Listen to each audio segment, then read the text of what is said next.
Omicron का पहला मामला 24 नवंबर को दक्षिण अफ्रीका के गाउटेंग और बोत्सवाना में सामने आया था।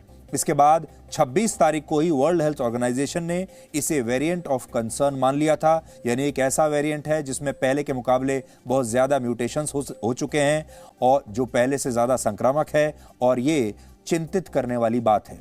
इसके बारे में आशंका है कि यह शरीर और वैक्सीन की इम्यूनिटी वाले कवच को भी भेद सकता है और ये डेल्टा वेरिएंट के मुकाबले शरीर की कोशिकाओं से ज्यादा मजबूती से चिपक सकता है। यह कोशिकाओं के साथ ज्यादा मजबूती से चिपकेगा। वेरिएंट ऑफ कंसर्न घोषित किए जाने के अगले ही दिन 27 नवंबर को ओमिक्रॉन दुनिया के 5 देशों में फैला। 28 तारीख को इसमें 2 और 29 तारीख को इसमें 4 नए देश जुड़ गए और कल यानी 1 दिसंबर को इसने दुनिया के 9 और देशों को अपना शिकार बना लिया और अब यह दुनिया के लगभग 30 देशों में पहुंच चुका है, जिनमें अब हमारा देश भारत भी शामिल हो चुका है। यही वजह है कि भारत सरकार ने विदेशों से आने वाले यात्रियों के लिए अब नियमों को और सख्त कर दिया है। जो यात्री हाई रिस्क देशों से आ रहे हैं उन सभी का एयरपोर्ट पर ही आरटीपीसीआर टेस्ट होगा। जिनकी रिपोर्ट पॉजिटिव है उनके सैंपल्स नए वेरिएंट की जांच के लिए भेजे जा रहे हैं और जो लोग नेगेटिव हैं उन्हें भी 7 दिन तक घर पर क्वारंटीन रहने के बाद 8वें दिन फिर से कोविड टेस्ट के लिए कहा जा रहा है और अगर ये रिपोर्ट भी नेगेटिव आती है तो भी ये सभी लोगों को अगले 7 दिन तक होम क्वारंटीन करना पड़ेगा, क्योंकि ये वायरस शरीर में अपनी मौजूदगी दर्ज कराने के लिए कई बार 14 दिन तक का समय भी ले लेता है। इसके अलावा जो यात्री ऐसे देशों से आ रहे हैं जहां अभी तक ओमिक्रॉन नहीं फैला है उनमें से भी 2% यात्रियों के रैंडम आरटीपीसीआर टेस्ट किए जा रहे हैं। लेकिन ये सारी तैयारियों के बावजूद ओमिक्रॉन की भारत में एंट्री हो चुकी है। हमने बहुत कोशिश की लेकिन ये वायरस रुका नहीं। भारत में ये बिन बुलाए मेहमान की तरह आ चुका है और अब हमें यह देखना है कि ये मेहमान आया तो है बिन बुलाए, उससे ज्यादा दिन ना रुके और चुपचाप जल्दी से जल्दी हमारे देश से ये मेहमान चला जाए तो ज्यादा अच्छा होगा। चिंता ज्यादा इसलिए भी है क्योंकि कई वैज्ञानिकों को शक है कि ये वैक्सीन की डबल डोज ले चुके लोगों को भी अपना शिकार बना सकता है। इसलिए बड़ी बात यह है कि जिन लोगों ने दोनों डोज ले ली हैं वो भी अपने आप को सुरक्षित ना माने। इजराइल के एक मामले में तो ये वेरिएंट एक ऐसे व्यक्ति में पाया गया जिसे वैक्सीन की डबल नहीं बल्कि 3 डोज लग चुकी हैं, यानी इस व्यक्ति ने बूस्टर डोज भी ले ली थी। इनमें से 2 तो पहली डोज थी और बाद में इसने एक बूस्टर डोज ली। 45 साल के इस व्यक्ति का नाम है इलाड माओर, जो खुद एक डॉक्टर है। इलाड के मुताबिक उन्होंने 23 नवंबर को लंदन में एक कॉन्फ्रेंस में हिस्सा लिया था जिसमें 1200 से ज्यादा लोग मौजूद थे।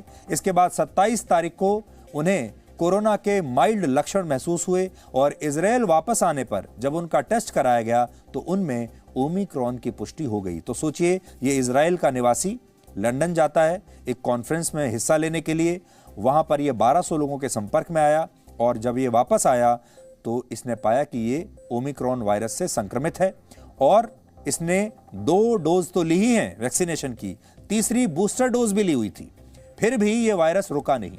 इसके अलावा ब्रिटेन के एक बहुत बड़े वैज्ञानिक और इंपीरियल कॉलेज ऑफ लंदन के प्रोफेसर नील फर्ग्यूसन ने अपने देश की संसद को यह बताया है कि ओमिक्रॉन से ज्यादा गंभीर बीमारी नहीं होती। ये मानकर लोग लापरवाह ना हो जाएं, क्योंकि दिसंबर के आखिर तक जब और आंकड़े आएंगे तभी यह स्पष्ट होगा कि यह वेरिएंट ज्यादा संक्रामक होने के साथ साथ ज्यादा खतरनाक भी है या नहीं। इसलिए इसे 2 बातों से समझिए।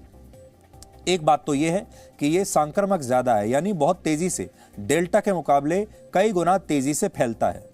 तो यह बात तो समझ में आ गई कि यह बहुत तेजी से फैलता है, लेकिन क्या यह जानलेवा भी है? क्या यह डेल्टा से ज्यादा खतरनाक भी है?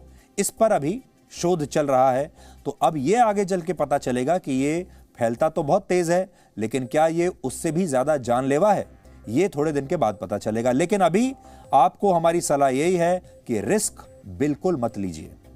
एक महत्वपूर्ण जानकारी यह भी है कि इस समय पूरी दुनिया में कोरोना संक्रमण के 70% नए मामले अकेले यूरोप में सामने आ रहे हैं और पिछले 1 हफ्ते में इससे यूरोप में 29,000 लोगों की मौत हो चुकी है। ये चिंताजनक बात है। 29,000 लोगों की मौत हुई है 1 हफ्ते के अंदर, और वो भी यूरोप में। जैसे हम यूरोप के देशों को हम बहुत आधुनिक मानते हैं बहुत अमीर मानते हैं, उनके पास बेहतर सुविधाएं हैं, बेहतर दवाइयां हैं, बेहतर अस्पताल हैं, लेकिन फिर भी वहां इतनी मौत हो रही है। लेकिन बड़ी बात जानते हैं आप क्या है? पश्चिमी मीडिया ने अभी तक इस बात को बहुत ज्यादा हाईलाइट नहीं किया है, इसे हेडलाइंस में नहीं लिया है। यही स्थिति अगर भारत में हो रही होती तो सोचिए क्या होता। पिछले 2 महीनों में यूरोप में संक्रमण के नए मामले और मौत दुगनी हो चुकी हैं, कम होने की बजाय बढ़ रही हैं। जर्मनी में पिछले 1 हफ्ते से हर रोज 65 से 75 हजार नए मामले दर्ज हो रहे हैं। फ्रांस में यह संख्या 40 से 45 हजार के बीच है, जबकि बेल्जियम में हर रोज 20 से 25 हजार नए मामले आ रहे हैं और बाकी के यूरोप का भी लगभग यही हाल है। और ये तब है जब ये यूरोप के सारे देश बहुत छोटे छोटे से देश हैं, हमारे मुकाबले तो इनकी जनसंख्या आधी भी नहीं है। अब इतने सारे लोगों की एक साथ जीनोम सीक्वेंसिंग नहीं कराई जा सकती, इसलिए अब यह कहना बड़ा मुश्किल है कि इनमें से कितने मामले ओमिक्रॉन के मामले हैं और कितने मामले पुराने वाले वेरिएंट के मामले हैं। कुल मिलाकर ज्यादा वैक्सीनेशन के बावजूद ये देश कोरोना की एक और लहर को अभी झेल रहे हैं, इसलिए भारत के लोगों को लापरवाह होने की जरूरत नहीं है। दूसरी बात यह है कि आप अपने आप को किस्मत वाला मानिए कि जब पूरी दुनिया में कोरोना के मामले बढ़ रहे हैं, पूरी दुनिया में लोग मर रहे हैं, ऐसे में भारत में अभी भी कोरोना कंट्रोल में है और बढ़ने की बजाय कम हो रहा है। भारत में करीब 18 साल से ऊपर के 84% लोगों को वैक्सीन की सिंगल डोज, एक डोज, और 49% लोगों को डबल डोज लग चुकी है। लेकिन इसके बावजूद खतरा बना हुआ है, इसलिए आपको वो 5 काम अब भी करने चाहिए जो आपको कोरोना से बचाने में सबसे ज्यादा कारगर हैं। और वो 5 चीजें नोट कर लीजिए। आपको पता तो सब कुछ है, लेकिन शायद आप भूल गए होंगे। पहला, मास्क हर कीमत पर हर जगह जरूर पहने। दूसरा, हाथों को सैनिटाइज जरूर करें और साबुन से हाथ धोते रहें। तीसरा, सोशल डिस्टेंसिंग का पालन हर हालत में करें। चौथा, इंडोर वेंटिलेशन का ध्यान रखें। पांचवा, भीड़ भाड़ वाली जगहों पर जाने से बिल्कुल बचने की कोशिश करें। और अगर बहुत जरूरी काम नहीं है तो घर से बाहर ना जाएं और ज्यादा ट्रैवल ना करें। अगर बहुत जरूरी काम नहीं है तो आप अभी यात्रा को अवॉइड करें। इसके अलावा अगर आप खुद या आपका कोई परिचित विदेश यात्रा से लौटा है तो आपको ज्यादा सावधानी बरतने की जरूरत है।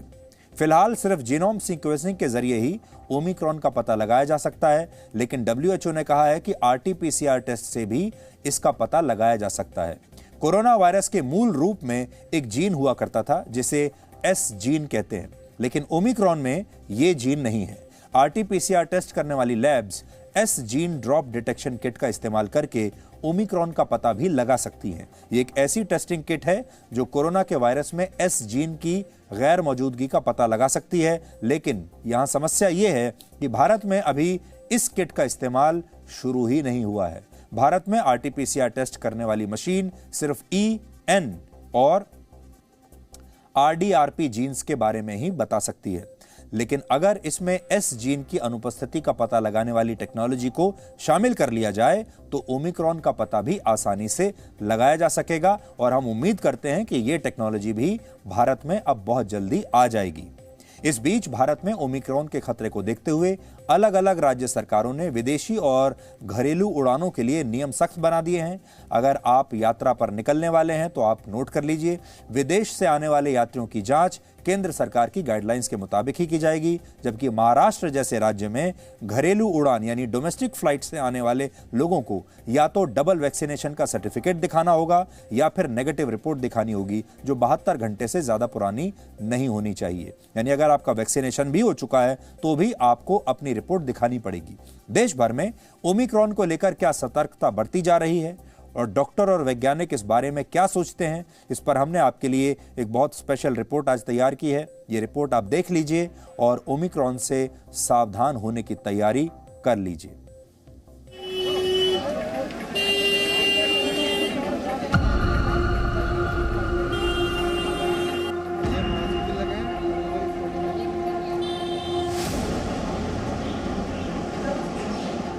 चाहे वह यूज़ ऑफ मास्क हो, अपने हैंड हाइजीन प्रैक्टिसेस हो, फिजिकल डिस्टेंसिंग का मेंटेनेंस हो। हम हमेशा कहते रहे हैं कि इंडोर स्पेसेस में प्रॉपर वेंटिलेशन हो, हम क्राउडेड प्लेसेस को अवॉइड करें और हम अपने आप को वैक्सीनेट कराएं। तो WHO ने क्लियर इंडिकेशन दी है कि यह सारे टूल्स आज भी इस पर्टिकुलर वेरिएंट के लिए एप्लीकेबल हैं। सबसे ज़्यादा एयरपोर्ट पर, रेलवे स्टेशन पर कोरोना का खतरा होता है। नए वेरिएंट की एंट्री हो गई है, क्यों लापरवाही कर रहे हैं? नए वेरिएंट की जानकारी तो नहीं है मुझे, लेकिन कोरोना की जानकारी तो है। कोरोना तो अभी खत्म है बिहार में, वैसा तो है नहीं। नहीं, लेकिन कोरोना फिर से वापस हो चुका है। आने दीजिए, देखेंगे। मास्क पहन सकते थे।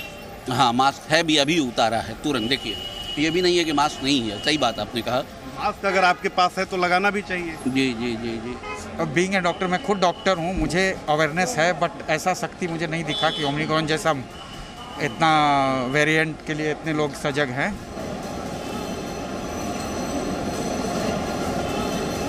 अभी इतना फैल रहा है तो ये एटलीस्ट गवर्नमेंट देख रही है कि कहाँ कहाँ से लोग आ रहे हैं, कहाँ पे फैला हुआ है, कौन सी रेड लिस्ट कंट्रीज हैं, उनको ट्रैक करना है। अब जैसे मैंने अभी टेस्ट दिया है, सपोज मेरा पॉजिटिव आया, they will call me and they will track कि मैं होम क्वारंटाइन कर रही हूँ और मैं और नहीं फैला रही हूँ आसपास।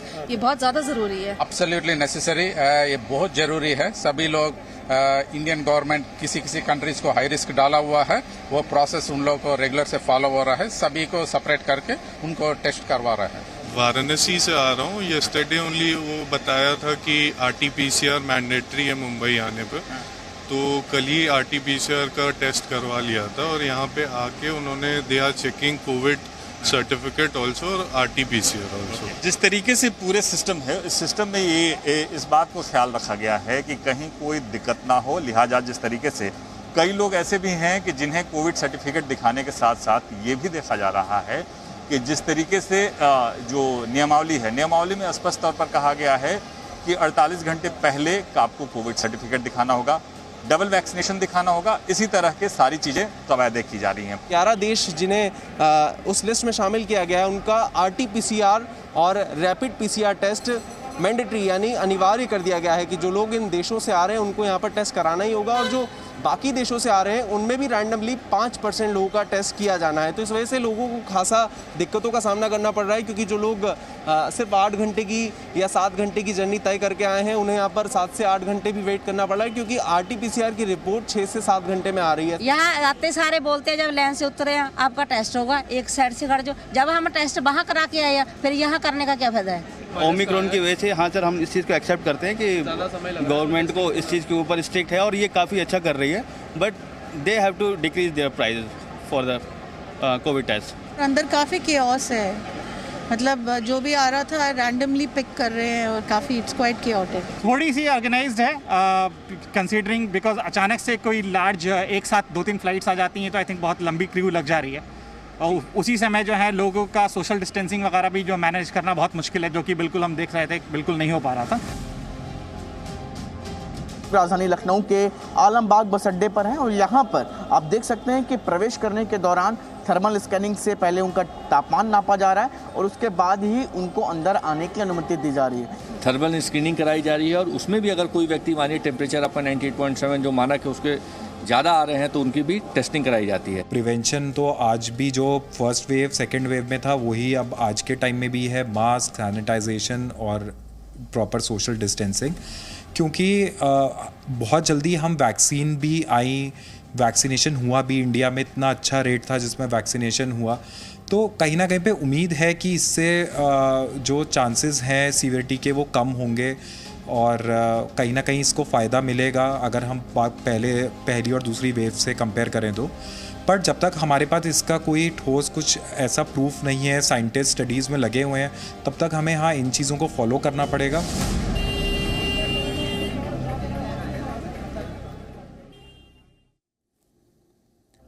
और अभी की एक बड़ी खबर यह है कि दादरा और नगर हवेली और दमन एंड दीव में नाइट कर्फ्यू लगा दिया गया है और हो सकता है कि आने वाले समय में भारत के और भी कुछ ऐसे राज्य आ जाएं, शहर आ जाएं जहां पर नाइट कर्फ्यू दोबारा से लगा दिया जाए। भारत में जब वैक्सीनेशन शुरू हुआ था तब केंद्र सरकार ने वैक्सीन लगवाने के फैसले को लोगों की इच्छा पर छोड़ दिया था, स्वेच्छा पर छोड़ दिया था कि आप देख लीजिए, आपको ये बताया जा रहा था कि आप लगवाइए, लेकिन ये आपकी इच्छा पर है।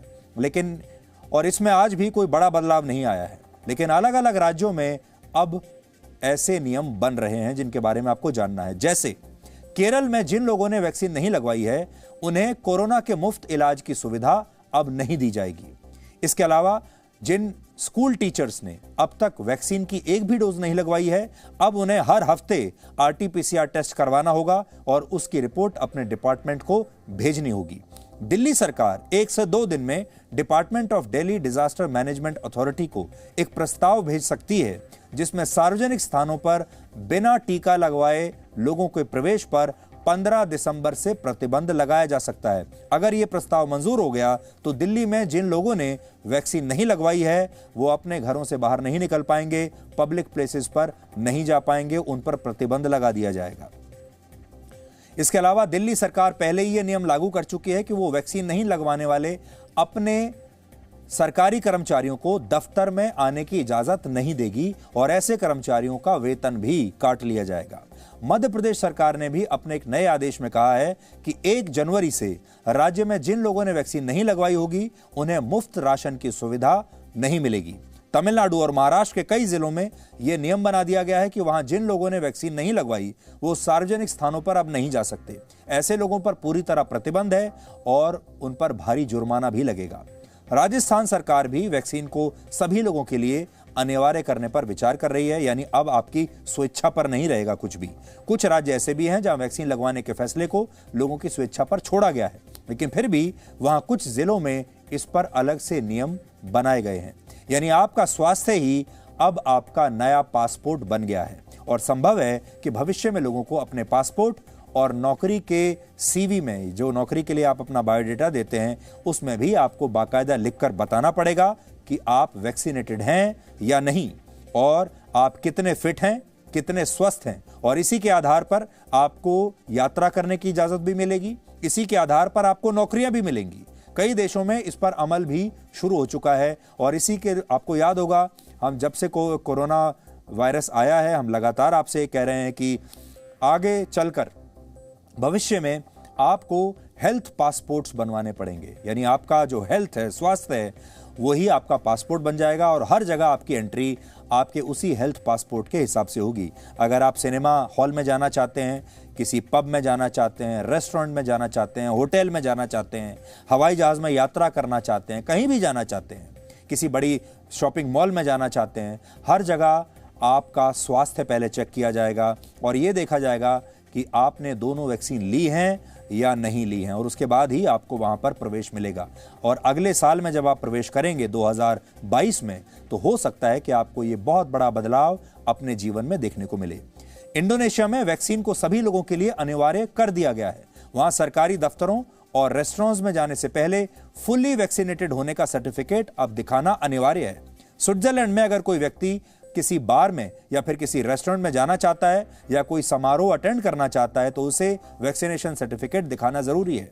डेनमार्क में एक नया कानून आने वाला है जिसके तहत दफ्तर जाने वाले लोगों को डिजिटल कोरोना पास दिया जाएगा। जो लोग अनवैक्सीनेटेड होंगे उन्हें यह पास नहीं मिलेगा और वो अब अपने दफ्तर नहीं जा पाएंगे। जर्मनी के नए चांसलर ने यह वादा किया है कि वो वैक्सीन को सभी लोगों के लिए अनिवार्य करने वाले हैं। इस संबंध में जर्मनी में नया कानून आया है जिसके मुताबिक उन लोगों को स्टोर्स और दुकानों में एंट्री नहीं मिलेगी जिन्होंने वैक्सीन नहीं लगवाए हैं। इसके अलावा ऐसे लोग अब जर्मनी में आसानी से घूम फिर नहीं पाएंगे, सार्वजनिक स्थानों पर जा नहीं पाएंगे और अगर आप कोई सिनेमा हॉल, रेस्टोरेंट या बार जैसी जगह पर जाना चाहते हैं तो बिना वैक्सीनेशन के आपको एंट्री नहीं मिलेगी।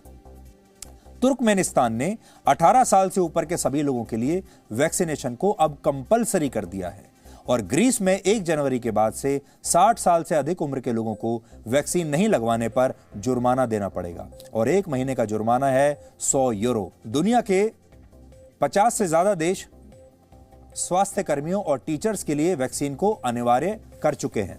अब हम आपको चीन की इंटरनेशनल बेइज्जती के बारे में बताएंगे, लेकिन उससे पहले आप ये जान लीजिए कि अगर आप अगले वर्ष कोरोना के बिना अगले वर्ष में प्रवेश करना चाहते हैं, पहले तो ये तय कर लीजिए कि आप अगले वर्ष में, जो कि अब नया साल आने ही वाला है, 1 ही महीना बचा है, आप कोरोना को इसी साल पीछे छोड़कर जाना चाहते हैं या अगले वर्ष में भी कोरोना को अपने साथ लेकर जाएंगे।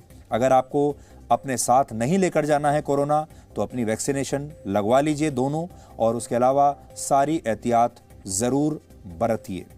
Presenting B News app, available on Google Play and App Store. Download it now.